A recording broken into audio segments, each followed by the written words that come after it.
भगवद गीता अध्याय 11 विश्वरूप दर्शन योग श्लोक 45 से 46।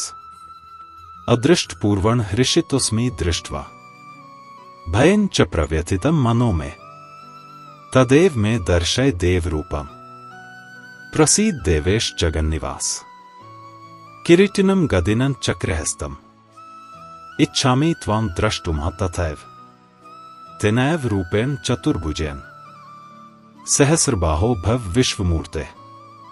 हे प्रभु, आपके इस पहले कभी न देखे गए विराट रूप को देखकर मैं बहुत आनंदित हूं, लेकिन मेरा मन भय से भी व्याकुल हो गया है। इसलिए हे देवों के स्वामी, हे जगत के आधार, कृपया मुझ पर प्रसन्न हो और मुझे अपना वही पहले वाला रूप दिखाइए।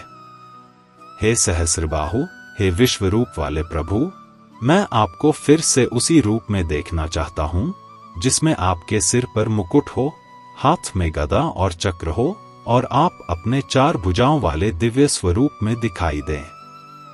विश्वरूप के दर्शन के बाद अर्जुन अपने मन की स्थिति पूरी सच्चाई से व्यक्त करते हैं।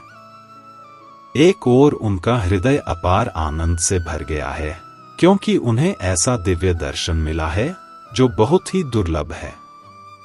लेकिन दूसरी ओर वही विराट रूप इतना विशाल, इतना शक्तिशाली और इतना अद्भुत है कि उसका तेज और उसकी महिमा उनके मन में भय भी उत्पन्न कर देती है।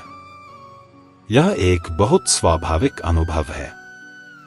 कई बार सत्य इतना विशाल होता है कि हमारा मन उसे लंबे समय तक सहन नहीं कर पाता।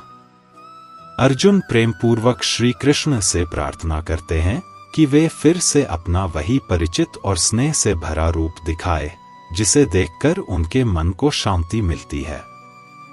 वही श्री कृष्ण जो उनके सारथी बने, जिन्होंने हर कठिन समय में उनका मार्गदर्शन किया, जिनके साथ उन्होंने मित्र की तरह हंसी मजाक किया और जीवन के अनेक साधारण पल बिताए।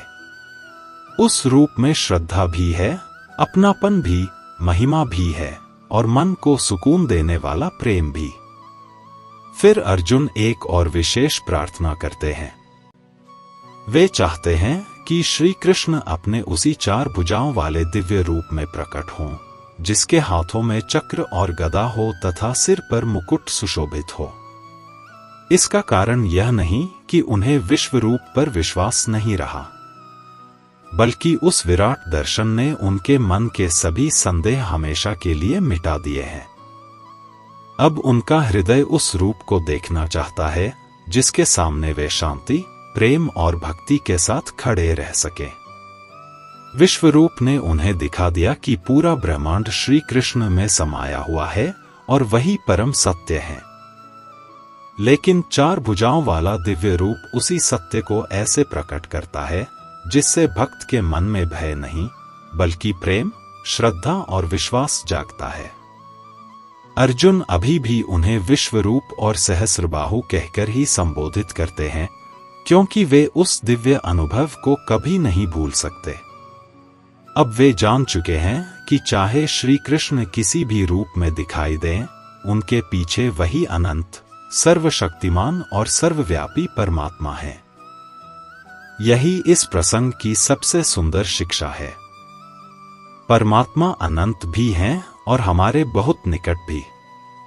जो पूरे ब्रह्मांड को अपने भीतर धारण करते हैं, वही अपने भक्त के सामने ऐसे सरल और प्रेमपूर्ण रूप में भी आते हैं जिससे मन में भय नहीं, बल्कि अपनापन, श्रद्धा और गहरा प्रेम जागता है।